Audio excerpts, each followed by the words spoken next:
சமீபத்தில் நமது அண்டை மாநிலமான கேரளத்தில் வயநாட்டில் ஒரு கடுமையான நிலச்சரிவு ஏற்பட்டது. கிட்டத்தட்ட 400க்கும் அதிகமானோர் உயிரிழந்தாங்க.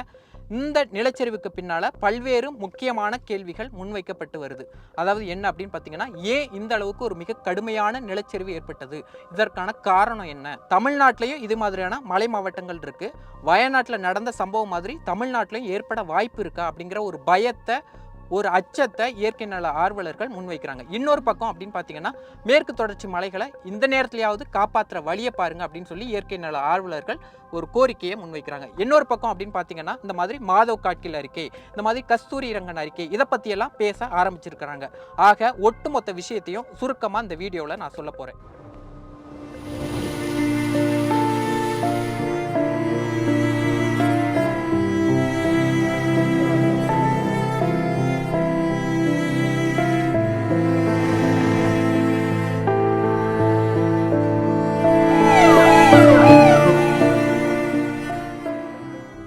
மேற்கு தொடர்ச்சி மலைகள் இந்த உலகத்துல பூமியில உயிர்கள் உருவாவதற்கு முன்னாலேயே உண்டான மலைகள் தான் மேற்கு தொடர்ச்சி மலைகள் அப்படின்னு சொல்றாங்க.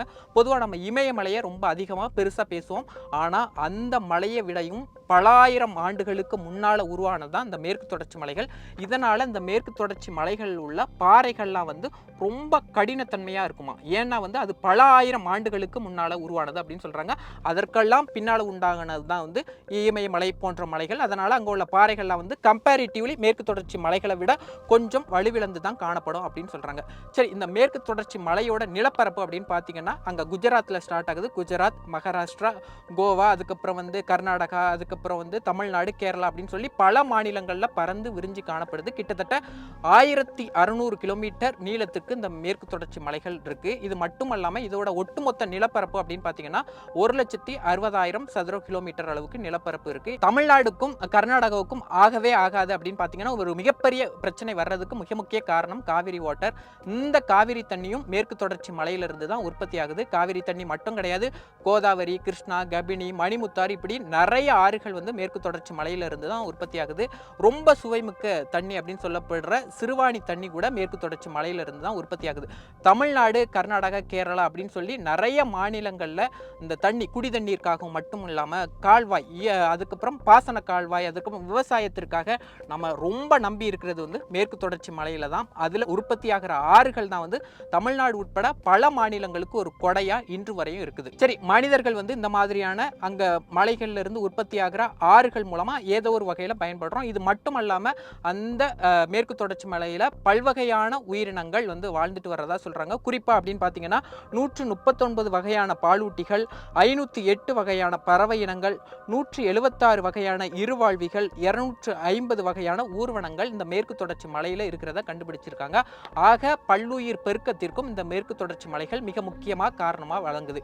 பல மாநிலங்களுக்கு தண்ணீர் தேவையை அது பூர்த்தி செய்து, இது மட்டுமல்லாம பல்லுயிர் பெருக்கத்திற்கும் இந்த மேற்கு தொடர்ச்சி மலைகள் மிக முக்கிய காரணமா இருக்கு. இதனால கடந்த 2012ஆம் ஆண்டு ஜூலை மாதம் 1ஆம் தேதி மேற்கு தொடர்ச்சி மலையை ஐநாவோட யுனெஸ்கோ அமைப்பு ஒரு பாரம்பரிய தலங்கள்ல ஒன்றான இடமா அறிவிக்கிறாங்க. அதாவது பாரம்பரிய தலங்களுள் ஒன்றா இந்த இடத்தை அறிவிக்கிறாங்க அப்படின்னா அந்த இடத்தை காக்க வேண்டிய பொறுப்பு இருக்குது. அது ரொம்ப முக்கியமான இடம். அதை பராமரிங்க, காத்து கொள்ளுங்கள் அப்படிங்கிற ஒரு அறிவிப்பு தான் அந்த நேரத்தில் வெளியாயிடுச்சு. இந்த மாதிரி தென்மேற்கு பருவமழைக்கு மிக முக்கிய காரணமா இருக்கு. இது மட்டும் இல்லாம பல மாநிலங்களுக்கு நீர் ஆதாரத்திற்கு காரணமா இருக்கு அப்படின்னு சொல்லி இந்த மேற்கு தொடர்ச்சி மலைகளை குறிப்பிட்டாலும் அந்த மலை மீது மிகப்பெரிய அச்சம் ஏற்பட காரணமா இருக்கிறது நிலச்சரிவு, வெள்ளப்பெருக்கு.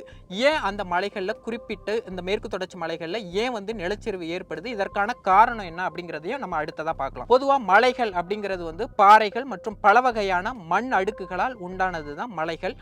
இந்த மண் அடுக்குல ஒரு உறுதித்தன்மை, இந்த மண் அடுக்குகள் உறுதித்தன்மையை இழக்கும் போது மேலிருந்து கீழே நோக்கி புவியை நோக்கி சரியுது. இதை தான் நிலச்சரிவு இல்லாட்டினா மண் சரிவு அப்படின்னு சொல்றாங்க. ஏன் மலைகள்ல உள்ள மண் அடுக்குகள் உறுதித்தன்மையை இழக்குது அப்படிங்கிறதுக்கு 2 காரணத்தை சொல்றாங்க. அது என்ன அப்படின்னு பார்த்தீங்கன்னா, காடுகள் அழிப்பு, அது மட்டும் இல்லாம மனிதர்கள் அந்த காடுகளை சூறையாடுறதா இதற்கு காரணமா சொல்றாங்க. காடுகள் அழிப்புனால ஏன் மண்கள் உறுதித்தன்மை இழக்கு அப்படிங்கிறதுக்கும் சில விஷயங்களை குறிப்பிடுறாங்க. பொதுவா மரங்கள் ஏன் முக்கியம் அப்படிங்கிறதுக்கான காரணத்தை சொல்றேன். பொதுவா மலைப்பகுதிகள்ல நிறைய மழை பொழிஞ்சுதுன்னு வச்சுக்கோங்களேன். அங்க உள்ள மரங்கள் என்ன பண்ணும் அப்படின்னு பார்த்தீங்கன்னா, அதுல உள்ள வேர்கள் வந்து அந்த மழை தண்ணியை உறிஞ்சி வச்சுக்கும். இந்த மழையோட தண்ணி வந்து நிலத்துல புகாதவாறு வந்து மரங்கள் வந்து உறிஞ்சி வச்சுக்கும். இதனால வந்து அந்த மண் அடுக்குகளோட உறுதித்தன்மைக்கு எந்த ஒரு பிரச்சனையும் வராது. அதே நேரத்துல நம்ம மரங்களை வெட்டும் போது என்ன ஆகுது அப்படின்னு பார்த்தா, மேலே பொழியிற மழை தண்ணி வந்து நேரடியா அந்த வந்து மண் அடுக்குகள்ல தான் வந்து போய் சேருது. இதனால அந்த மண் அடுக்குகளோட வந்து உறுதித்தன்மை குறையுது. தொடர்ச்சியா மீண்டும் கனமழை பெய்யும் போது வந்து அந்த மண் அடுக்குகள் வந்து சாஞ்சி நம்மளுக்கு வந்து நிலச்சரிவு ஏற்படுது. அதனால வந்து மண் சரிவுக்கு மிக முக்கிய காரணமா மரங்கள் அழிப்ப சொல்றாங்க. அடுத்ததா என்ன அப்படின்னு பார்த்தீங்கன்னா, மனிதர்கள் வந்து தொடர்ச்சியா வந்து ஏதோ ஒரு வகைக்காக காடுகளை வந்து சூறையாடுறாங்க. இதனாலையும் நிலச்சரிவு ஏற்படுறதா சொல்றாங்க. குறிப்பா அப்படின்னு சொல்லணும் பார்த்தீங்கன்னா, நம்ம டேம் கட்டிக்கிறாங்க. இது மட்டும் இல்லாம நிறைய குவாரிகள் அமைக்கிறாங்க. இப்படியெல்லாம் அமைக்கும் போது வந்து ஏதோ ஒரு வகையில வந்து அதுல தோன்றாங்க, இல்லாட்டினா வந்து வெடியை வச்சு வெடிக்கிறாங்க. அப்படிங்கும்போது வந்து நில அதிர்வை வந்து உண்டு பண்ணிடுறாங்க. அப்படி உண்டு பண்ணும்போது வந்து அங்க உள்ள மண் அடுக்குகள் அதோட உறுதித்தன்மையை இழக்குது. இந்த மாதிரியான நேரங்கள்ல கடுமையான மழை பொழியும் போது வந்து நிச்சயமா வந்து மேல் நோக்கியில இருந்து மண் சரிவு கீழே வந்து நோக்கி சரிஞ்சு வருது. இதனாலையும் நிலச்சரிவு ஏற்படுது அப்படின்னு சொல்றாங்க. ஆக மண் சரிவுக்கு 2 மிக முக்கிய காரணமா சொல்லப்படுற இந்த காடுகள் அழிப்பு, இது மட்டுமல்லாம இந்த மண் அதிர்வு உண்டு பண்ற இந்த மாதிரியான சம்பவங்களுக்கு மனிதர்கள் தான் மிக முக்கிய காரணமா இருக்காங்க. மூன்றாவது ஒரு மிக முக்கிய கேள்வியா முன்வைக்கப்படுறது என்ன அப்படின்னு பாத்தீங்கன்னா, வயநாட்டுல இது மாதிரியான ஒரு கடுமையான நிலச்சரிவு ஏற்பட்டிருக்கு. தமிழ்நாட்டிலையும் மேற்கு தொடர்ச்சி மலையை ஒட்டிய மலை மாவட்டங்கள் நிறைய இருக்கு. தமிழ்நாட்டிலையும் இது மாதிரி மலை மாவட்டங்கள்ல ஏற்பட வாய்ப்பு இருக்கா, ஒரு அசம்பாவிதம் ஏற்பட வாய்ப்பு இருக்கா அப்படிங்கிற ஒரு பயமும் இருக்கு. அதே நேரத்தில் இயற்கை நல ஆர்வலர்களும் அரசுக்கு மிகப்பெரிய எச்சரிக்கை விடுக்கிறாங்க. பொதுவா தமிழ்நாட்டில் பொறுத்தவரையும் மேற்கு தொடர்ச்சி மலைகள் வந்து நெல்லை, விருதுநகர், தேனி, திண்டுக்கல், கோவை, திருப்பூர், நீலகிரி ஆகிய 8 மாவட்டங்கள்ல கிட்டத்தட்ட 135 கிராமங்கள் வந்து இந்த மேற்கு தொடர்ச்சி மலைப்பகுதியை ஒட்டி வருது. நம்ம வயநாட்டில் நிலச்சரிவு ஏற்பட்டதுல அன்றைய தினம் கூட வால்பாறையில, அதாவது தமிழ்நாட்டில் வால்பாறையில கூட ஒரு சிறிய மண் சரிவு ஏற்பட்டது. அந்த மண் சரிவுல சிக்கி 2 பேர் உயிரிழந்தாங்க. இதுக்கு முன்னால நீங்க பாத்தீங்கன்னா, கடந்த பிப்ரவரி மாதம் ஊட்டியில வந்து ஒரு கடுமையான நிலச்சரிவு ஏற்பட்டது. கிட்டத்தட்ட 6 பேர் உயிரிழந்தாங்க. இதுக்கு முன்னால கடந்த மார்ச் மாதம் எடுத்துக்கிட்டீங்கன்னா, கன்னியாகுமரி மாவட்டத்தில் மேற்கு தொடர்ச்சி மலையை ஒட்டி இருக்கிற கிளாமலை அப்படிங்கிற ஒரு பகுதியில் அங்குள்ள மேற்கு தொடர்ச்சி மலையோட ஒரு பகுதி வெடித்து சிதறியது. இந்த செய்தியும் அந்த நேரத்தில் மிகப்பெரிய அளவில் பேசப்பட்டது. இதையெல்லாம் தாண்டி நம்ம அடிக்கடி என்ன பார்க்குறோம் அப்படின்னு பார்த்தீங்கன்னா, ஊட்டியில் வந்து இந்த மாதிரி கடுமையான மழை பொழிவால் மண் சரிவு ஏற்பட்டது. பாறைகள் உருண்டு விழுந்துச்சு. இதனால் மலை போக்குவரத்துக்கான அந்த ரயில் போக்குவரத்துக்கான சேவை பாதிக்கப்பட்டிருக்கு அப்படிங்கிறது குன்னூர்ல இதே மாதிரி நடக்கிறது, வால்பாறையில் இது மாதிரியான நடக்கிற நிறைய சம்பவங்களை பார்த்துருக்கோம். வயநாட்டில் ஒரு ஒரு நிலச்சரிவு ஏற்பட்டிருக்கு. தமிழ்நாட்டிலையும் சின்ன சின்ன பல மலை மாவட்டங்களில் இந்த மாதிரியான சின்ன சின்ன சம்பவங்கள் நடக்குது.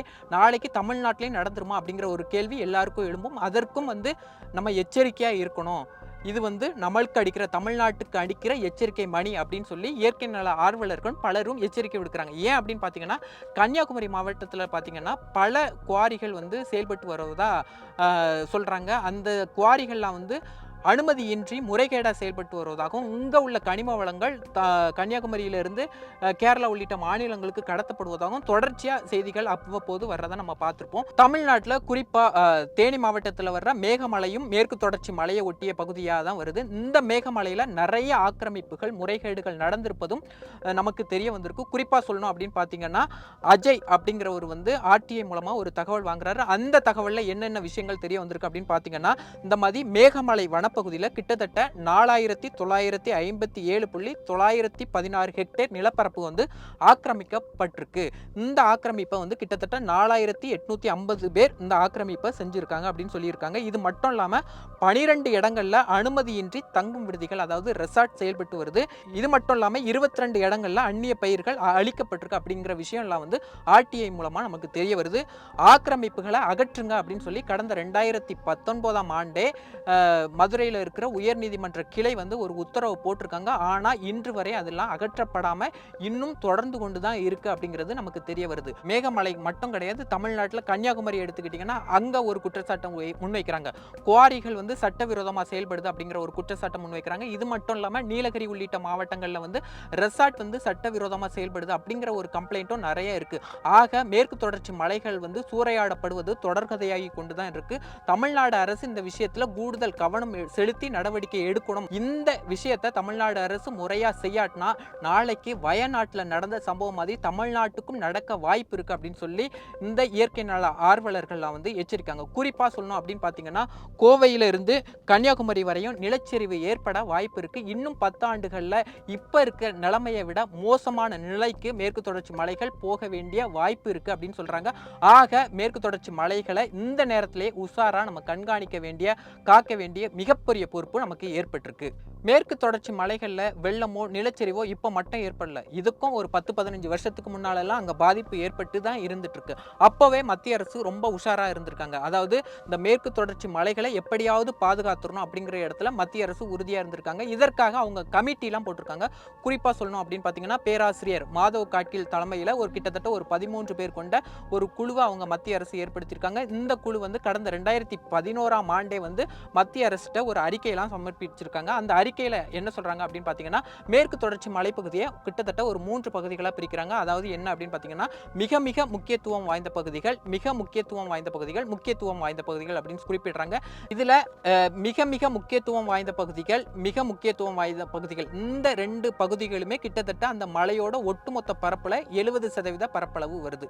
இது காக்க வேண்டியது அரசோட பொறுப்பு அப்படின்னு சொல்லி அந்த அறிக்கை சொல்லுது. இது மட்டும் இல்லாம பல்வேறு விஷயங்களை இந்த மாதவ் காட்கில் அறிக்கை வந்து அரசுக்கு ரெக்கமெண்ட் பண்றாங்க. அது என்ன அப்படின்னு பாத்தீங்கன்னா, காலாவதியான டேம், அனல் மின் நிலையங்கள்லாம் தொடர்ந்து செயல்படுவதை வந்து தடுக்கணும் அப்படிங்கிற ஒரு ரெக்கமெண்டேஷனை கொடுக்குறாங்க. அது மட்டும் இல்லாம இந்த மாதிரி பழங்குடி மக்கள் வந்து காட்டுல நிறைய பேர் இருக்கிறாங்க. அவங்க வெளியேறுவதை வந்து தடுக்கணும். ஏன்னா வந்து அவங்கள அங்கேயே உட்கார வச்சு காடுகள் பாதுகாப்பிற்கு அவங்க முக்கிய அரணா இருக்கிறாங்க. அவங்கள அங்கேயே உட்கார வச்சு அவங்களுக்கு அரசு ஊக்கத்தொகை கொடுக்கணும் அப்படிங்கிற ஒரு ரெக்கமெண்டேஷனும் கொடுத்துருக்காங்க.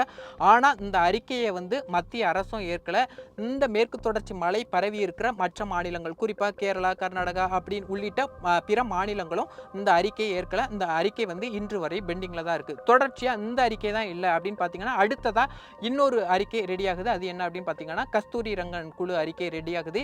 இந்த அறிக்கை வந்து 2013ஆம் ஆண்டு மத்திய அரசு சப்மிட் பண்றாங்க. சரி, கஸ்தூரி ரங்கன் அறிக்கை என்ன சொல்லுது அப்படின்னு பாத்தீங்கன்னா, மலையில இருக்கிற ஆக்கிரமிப்புகள்லாம் வந்து அகற்றப்பட வேண்டும் அப்படின்னு சொல்றாங்க. அடுத்ததா என்ன அப்படின்னு பாத்தீங்கன்னா, மணல் குவாரிகள், சுரங்க பணிகள் நடக்கிறதுக்கு தடை வேணும் அப்படின்னு சொல்றாங்க. 20,000 சதுர மீட்டருக்கு மேல் கட்டுமானம் கூடாது அப்படிங்கிற ஒரு விஷயத்தையும் சொல்றாங்க. புதிதாக அனல் மின் நிலையமோ இல்லாட்டினா நீர்மின் திட்டங்களுக்கோ அனுமதி கொடுக்க கூடாது அப்படிங்கிற விஷயத்தையும் குறிப்பிடுறாங்க. இந்த பகுதிகளில் குறிப்பா புதிதாக பட்டா வழங்கக்கூடாது அப்படின்னு சொல்லி கஸ்தூரி ரங்கன் குழுவும் வந்து பல்வேறு விஷயங்களை குறிப்பிட்டு அரசுக்கு வந்து ரெக்கமெண்ட் பண்றாங்க. ஆனா மத்திய அரசு இந்த அறிக்கையை ஏத்துக்கிட்டாங்க. குறிப்பா கர்நாடகா உள்ளிட்ட சில மாநில அரசுகள் இந்த அறிக்கையும் ஏற்படல. இந்த அறிக்கையும் இன்று வரையும் பெண்டிங்ல தான் இருக்கு. தொடர்ச்சியா ஒரு பேரிடர் நடந்ததுக்கு அப்புறம் இத்தனை பேர் செத்துட்டாங்களா அப்படின்னு சொல்லி கஷ்டப்படுறதை விட்டுட்டு மீட்பு பணிகளுக்கு இவ்வளவு பேரை இறக்கியிருக்கோம் அப்படின்னு சொல்லி மத்திய அரசுகளோ மாநில அரசுகளோ பெருமைப்படுறதை விட்டுட்டு அந்த பேரிடர் நடக்கிறதுக்கு முன்னாலே அதை தடுக்க வேண்டிய பொறுப்பு மத்திய அரசுகளுக்கும் மாநில அரசுகளுக்கும் இருக்கு. அதை உணர வேண்டிய நேரத்துல நாம இப்போ இருக்கோம். குறிப்பா சொல்லணும் அப்படின்னு பாத்தீங்கன்னா, மேற்கு தொடர்ச்சி மலைகளை பாதுகாக்க வேண்டிய முக்கியமான நேரத்துல நம்ம இப்போ இருந்துட்டு இருக்கோம். அரசு இந்த விஷயத்துல கூடுதல் கவனம் செலுத்தி மேற்கு தொடர்ச்சி மலைகளை இன்னும் கூடுதல் கவனத்தோடு பாதுகாக்கணும் அப்படிங்கிறது தான் வந்து இயற்கை நல ஆர்வலர்கள் மற்றும் பொதுமக்கள் வைக்கிற கோரிக்கையா இருக்கு.